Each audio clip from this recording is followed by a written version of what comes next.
Merci, Monsieur le Président. Bonjour à tous. Merci également aux organisateurs de m'avoir invité aujourd'hui et de m'avoir donc invité à parler de ce thème qui est donc le créationnisme scientifique. Mon propos d'aujourd'hui sera de décortiquer la façon dont les modèles créationnistes utilisent l'argumentation rationnelle pour justifier leur approche théiste des origines. Alors, il ne s'agira pas de simplement renvoyer dos à dos la science d'un côté et la foi religieuse de l'autre, la première étant exclusivement du domaine rationnel et la seconde exclusivement du domaine émotionnel. Les choses sont un petit peu plus compliquées que ça et le rapport dialectique entre raison et émotion a été démontré, il me semble, avec les derniers exposés. Mais néanmoins, mon exposé conduira à conclure que malgré cet usage de l'argument rationnel par les modèles théistes, ils ne peuvent cependant pas revendiquer le statut de théorie scientifique comme ils le font de façon abusive. Alors, le créationnisme scientifique, on en a parlé beaucoup depuis presque 10 ans maintenant. C'est un sujet qui a été très souvent évoqué. Et le créationnisme en tant que tel, c'est une donc, théorie métaphysique et religieuse sur l'origine de l'univers, des êtres vivants et de l'homme en particulier. Alors, elle n'est propre à aucune religion monothéiste et on la retrouve sous la plume de théologiens issus à la fois des religions chrétiennes et de la religion musulmane. Donc, elle peut prendre vraiment différents visages. Il y a néanmoins 3 grandes catégories qu'on peut mettre en évidence pour un petit peu classifier ces différentes approches créationnistes de l'apparition des êtres vivants. La première rassemble les auteurs qu'on appelle les littéralistes. Dans ce cadre-là, il y a donc une interprétation littérale du texte de la Genèse. Donc, chaque jour de création est interprété comme un jour solaire, et donc la Terre a entre 6 000 et 10 000 ans, en fonction évidemment de qui a fait son calcul. Et les écrits du tristement célèbre créationniste turc Harun Niyaya rentre dans cette catégorie-là. Malgré cette approche littéraliste qu'il a de l'apparition des espèces, il revendique néanmoins une approche scientifique donc de sa théorie créationniste, comme en témoigne donc son Atlas de la création, que je suppose une grande partie d'entre vous ont peut-être eu l'occasion de voir, et qui a été distribué dans nombre d'écoles et d'universités il y a maintenant plusieurs années. Alors je le cite brièvement, ce sera la dernière fois que je le ferai au cours de cet exposé. La théorie de l'évolution, qui soutient que la vie n'était pas créée, est une fourberie complètement complète, contraire aux faits scientifiques. Les sciences modernes ont révélé, à travers des disciplines comme la paléontologie, la biochimie et l'anatomie, un fait. Et ce fait est que tous les êtres vivants sont la création de Dieu. Alors, je ne m'attarderai pas sur les écrits de ce personnage hautement mystérieux et polémique qui est Harun Niyaya, parce qu'il me semble qu'on sortira alors du thème abordé aujourd'hui et au lieu de s'intéresser aux rapports complexes qui peuvent lier la raison et les émotions, il s'agirait plutôt alors de démonter un argumentaire essentiellement basé sur la malhonnêteté et la provocation intellectuelle. Et je pense que ça manque d'intérêt aujourd'hui. Donc je passe à la deuxième catégorie de créationnistes qu'on peut identifier, qu'on appelle les progressistes. Alors les progressistes reconnaissent que la Terre a plus de 10 000 ans. Il y a donc eu une phase de création, des périodes d'extinction, de recréation. Mais il n'y a pas de macroévolution. Donc il n'y a pas cette idée qu'on a une évolution d'une espèce, en tout cas à une autre, comme l'est défendu donc, dans une approche darwinienne et néo-darwinienne de l'évolution. Et enfin, la dernière catégorie, celle sur laquelle je vais plus m'attarder aujourd'hui, rassemble ce qu'on appelle les théistes. Alors les théistes acceptent l'idée d'évolution, cependant c'est un processus qui est guidé par un Dieu interventionniste et c'est un processus dont la finalité est donc l'apparition de l'homme. Et c'est dans cette dernière catégorie qu'on retrouve la théorie créationniste du dessin intelligent, cette théorie américaine, qui est donc défendue principalement depuis le début des années 90 et en particulier depuis 1991, et la création du Discovery Institute, donc qui est un institut dédié à la défense du modèle théiste défendu par les adeptes du dessin intelligent. Donc c'est une théorie qui, on va le voir, se déclare scientifique et qui prétend démontrer que la vie finalement est si complexe qu'on est obligé de postuler l'existence d'un transcendant, d'un grand horloger qui guide les processus évolutifs. Alors le créationnisme scientifique finalement est un courant très paradoxal parce que on va le voir dans certains de leurs textes. Il s'inscrit dans un programme critique du désenchantement du monde par la modernité, mais parallèlement, il cherche à soutenir une approche métaphysique des origines en usant du rationalisme moderne. Donc, le Wedge Document, c'est donc un plan stratégique publié par le Discovery Institute sur leur site internet. C'est un plan stratégique donc de lutte contre le matérialisme scientifique et de mise en place donc d'un modèle théiste à la fois au niveau de la science, mais également au niveau sociétal. Alors, dans le Wedge Document, on va le voir ici dans le premier chapitre que j'ai mis en rouge. Il critique des auteurs comme Charles Darwin, Marx ou Freud, parce que, selon eux, ils ont décrit les humains non pas comme des êtres spirituels et moraux, mais comme des machines guidées par des forces incontrôlables, qui seraient celles de la biologie ou de l'environnement. Et que donc ces forces contrôlent nos comportements sur lesquels on n'a plus de prise. Et que donc c'est une conception pour matérialiste donc de la réalité qui a infecté tous les pans de la culture, du politique à l'économique, en passant par la littérature et l'art. Et donc pour eux, les conséquences culturelles du triomphe du matérialisme ont été dévastatrices. Parce que d'une part, le matérialisme a nié l'existence objective des valeurs morales, ce qui est donc pour eux catastrophique d'un point de vue du point de vue de la société, et d'autre part en s'intéressant au déterminisme des comportements, les déterminismes à la fois issus des facteurs environnementaux ou biologiques. Pour eux, la science a justement vidé de son sens le concept de responsabilité individuelle, ce qui a donc des conséquences d'un point de vue juridique, etc. Et donc, ils expliquent que le Centre pour le renouveau de la science et de la culture, qui a été mis en place par le Discovery Institute, cherche à rassembler des chercheurs, des académiques, qui viennent à la fois donc, des sciences naturelles ou des sciences humaines ou sociales, pour explorer les nouveaux développements de la biologie, des sciences cognitives ou de la physique, qui, selon eux, remettent en question l'approche matérialiste de la science moderne et ouvrent la voie à une acceptation d'une interprétation théiste de la nature. Alors, une approche théiste de la nature, effectivement. L'un des arguments... ce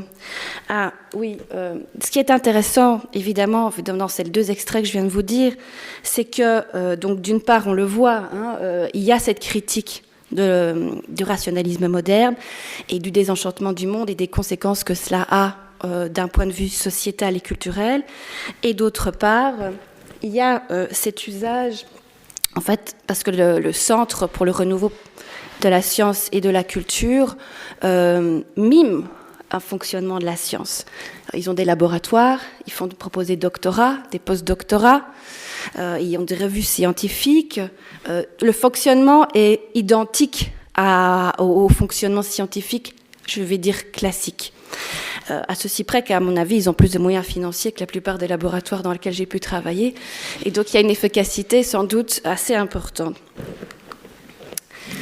un des arguments qui revient le plus souvent, en fait, quand il s'agit de défendre une approche théiste des origines, est l'idée et l'argument de complexité irréductible qui a été proposé donc par un biochimiste américain dans les années 90, Michael Behe. Et donc, pour lui, la nature donc, est irréductiblement complexe ou présente des systèmes qui sont irréductiblement complexes. Et cette complexité irréductible oblige à considérer comme raisonnable l'hypothèse d'un Dieu interventionniste. Alors, qu'est-ce qu'un système irréductiblement complexe? Il prend notamment deux exemples dans les systèmes biologiques. Il y a le moteur du flagelle bactérien, d'une part, et l'organisation du système immunitaire, d'autre part.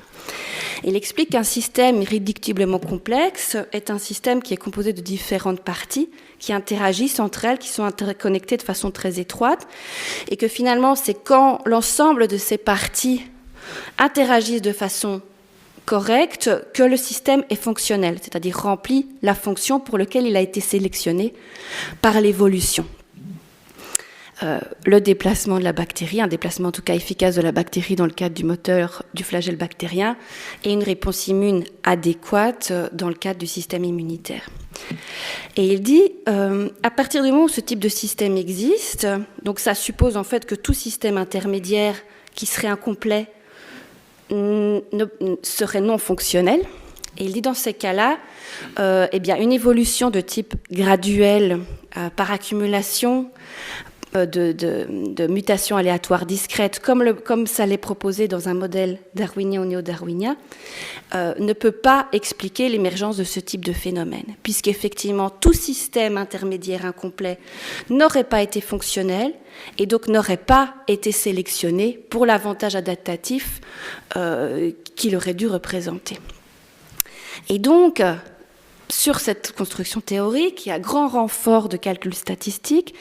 Il démontre que l'émergence de ce type de système est si peu probable qu'on est obligé de reconnaître que finalement le modèle évolutif darwinien et néo-darwinien n'est pas une explication raisonnable pour expliquer donc l'évolution des espèces vivantes, et que, à contrario, il devient alors raisonnable d'accepter l'idée qu'il y a eu une intervention transcendantale. Il ne cite pas toujours Dieu explicitement, mais c'est bien de cela qu'il s'agit, donc pour expliquer l'émergence de ce type de système. Alors, on le voit que dans cette construction-là, il y a le rapport entre de raison et émotion, évidemment, la frontière entre la raison et les émotions est traversée de part en part, de deux façons. En ce qui concerne justement le modèle théiste qu'ils défendent, eh bien, on voit que la foi en un Dieu créateur et interventionniste, cette foi qui peut être nourrie par différentes émotions, mais on pourrait peut-être considérer que derrière ça, il y a des émotions qui peuvent être celles de la peur, l'espoir, peut-être également l'amour en tant que tel. Donc cette foi qui a une base émotionnelle assez forte use donc d'un argument rationnel pour justifier la validité d'un modèle théiste des origines. C'est une sorte d'approche savante de la religiosité qui, paradoxalement, critique fortement le scientisme moderne. Et ce qui est intéressant, c'est que ce qui semble se dégager ici, ce n'est pas tant un antirationalisme dans ce modèle théiste, mais plutôt un antimatérialisme. On va le voir. Ensuite, un deuxième angle d'attaque pour eux, c'est de dire, maintenant qu'on a démontré que le modèle darwinien et le modèle néo-darwinien n'étaient pas une explication raisonnable pour expliquer la complexité du vivant, eh bien, on ne peut que conclure que cet attachement des évolutionnistes à la théorie darwinienne est un attachement émotionnel qui, en fait, est un parti pris philosophique lié au matérialisme. Et donc, il y aurait derrière cet attachement des évolutionnistes au modèle darwinien un attachement émotionnel. Les émotions, justement, les émotions mobilisées seraient plutôt celles de la colère ou du dégoût antimétaphysique, du désir d'émancipation et d'autonomie face à la religion, Et effectivement, ces émotions sont nourries par les liens théoriques et historiques étroits, évidemment, qui associent, on ne peut pas le nier, modernité, scientificité, sécularisation. Et donc, par ces deux angles d'attaque, ils tentent de défendre l'idée qu'ils ont le droit de revendiquer un enseignement équilibré, des modèles théistes et des modèles évolutionnistes dans les salles de classe. Et d'ailleurs, ils ne se contentent pas évidemment de souligner cet attachement au matérialisme, ils prennent des exemples, et les exemples, ils existent évidemment en histoire des sciences. Et un des exemples les plus célèbres où finalement l'émotion a parfois pris le pas sur l'activité purement rationnelle dans le chef des scientifiques, c'est l'émergence des politiques eugénistes au début du XXe siècle, puisque finalement ces politiques eugénistes sont construites autour des idéaux modernes rationalistes et scientistes. Il y avait derrière ça l'espoir d'un monde meilleur grâce à la science, en gérant de façon rationnelle la reproduction des êtres humains et des races humaines, et le tout motivé par une peur de la dégénérescence de l'homme, puisque en fait la sélection naturelle était accusée de ne plus remplir son rôle sélectif dans un milieu civilisationnel, et l'homme se proposait donc de remplacer la nature et d'avoir ce rôle sélectif pour éviter cette dégénérescence de l'homme. Et donc effectivement aussi avec également la peur et la xénophobie, puisqu'on est à une période d'immigration importante vers les États-Unis. Et aux États-Unis, on voit évidemment ce mélange à la fois émotionnel, cet espoir et cette conviction que la science peut apporter une réponse, peut permettre d'améliorer la société. Tout ça est un mélange qui a évidemment permis aux politiques eugénistes d'émerger au début du XXe siècle, notamment aux États-Unis.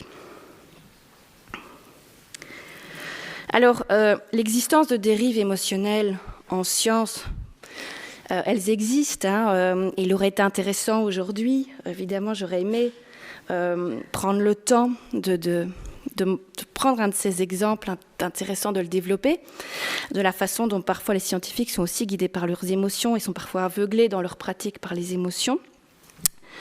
Ça, on ne peut pas le nier.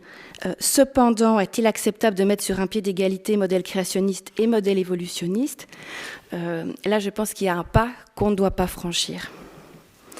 Et je pense que pour expliquer cela, je voudrais clarifier les liens qui existent entre justement science, rationalité et matérialisme. Alors, le créationnisme scientifique développe une politique théiste, antimatérialiste.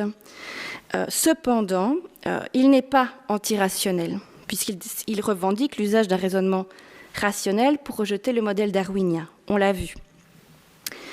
Et donc, pour eux, en détruisant le matérialisme scientifique, ils veulent rétablir une société humaine guidée par les valeurs religieuses et non plus modernes. De nouveau, c'est une citation du Wedge Document. Pour vaincre le matérialisme, il nous faut le trancher à la base, une base qui n'est autre que le matérialisme scientifique.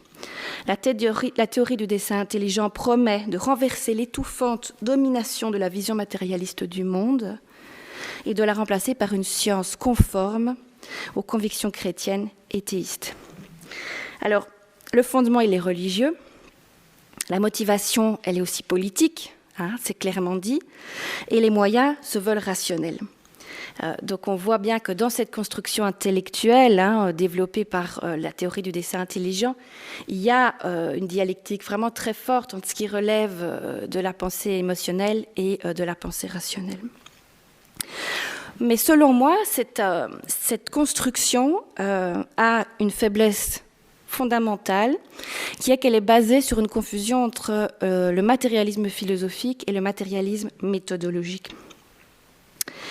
Le matérialisme, donc, c'est une philosophie, de fait, qui affirme la matérialité de la nature, de la nature de l'univers. Donc, il n'existerait pas de principe immatériel ou transcendant, tel que l'âme, Dieu, un élan vital ou autre.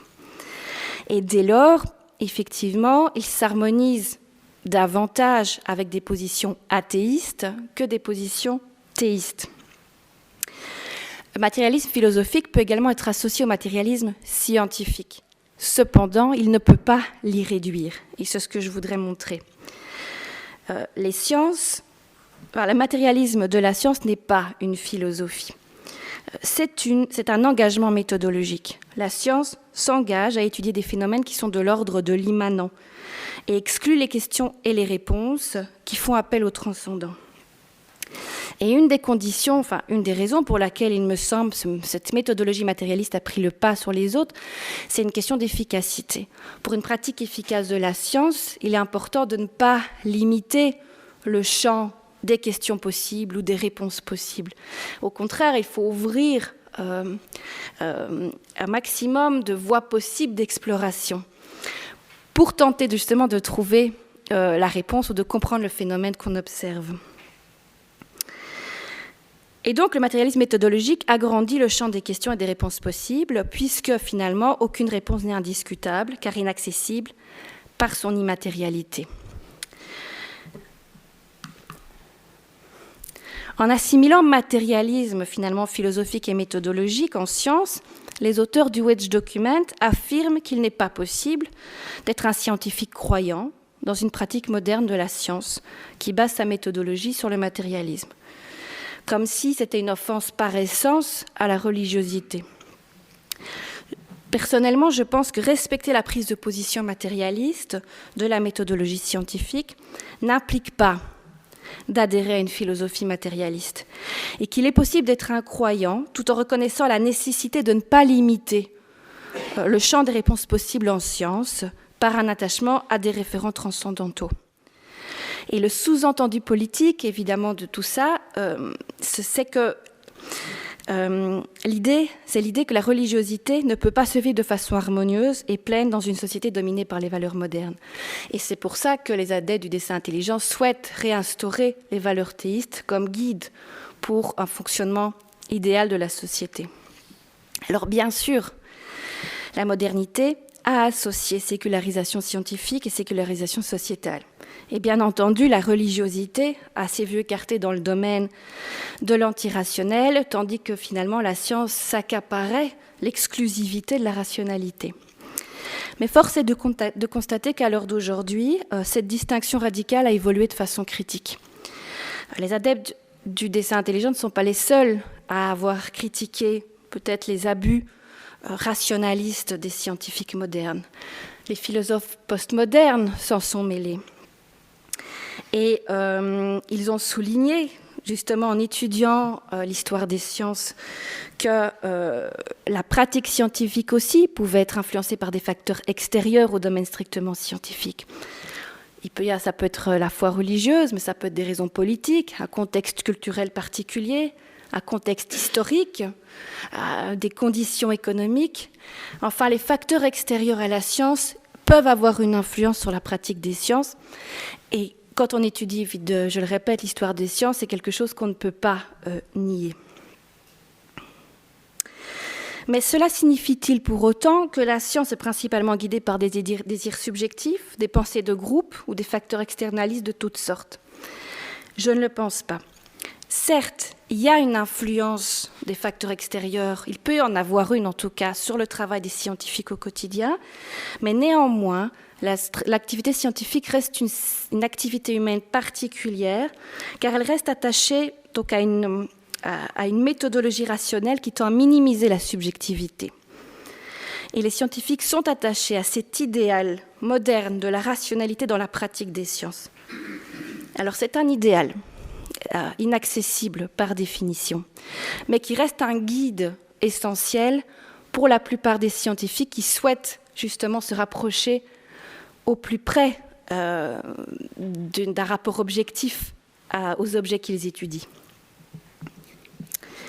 Alors, le principe popperien de réfutabilité, qui est donc propose qui est un critère de démarcation de ce qui relèverait de la science et de la non-science, est basé sur cet idéal rationaliste. Il faut pouvoir remettre en question les modèles bien établis, bousculer les savoirs, se détacher des a priori théoriques pour observer le monde au plus proche de ce qu'il est, et pas comme on souhaiterait le voir, même inconsciemment. Et l'entrave métaphysique, ou même politique, empêche ce cheminement vers une rationalité inaccessible, finalement. Et donc, considérer que la complexité du vivant est telle qu'il est nécessaire de postuler l'existence d'un grand horloger, c'est bien arrêter de se poser des questions et apporter une réponse immatérielle et définitive qui ne répond pas au principe de réfutabilité. Quand bien même, à partir de cette barrière, on essaie de construire un modèle rationnel. Et la réfutabilité, elle implique le matérialisme méthodologique. Alors je pense qu'une approche savante du fait religieux est possible et souhaitable, mais les modèles théistes ne peuvent pas revendiquer un statut scientifique, si ce n'est en dénaturant profondément la nature même de la démarche scientifique, c'est-à-dire en niant son parti pris méthodologique lié au matérialisme.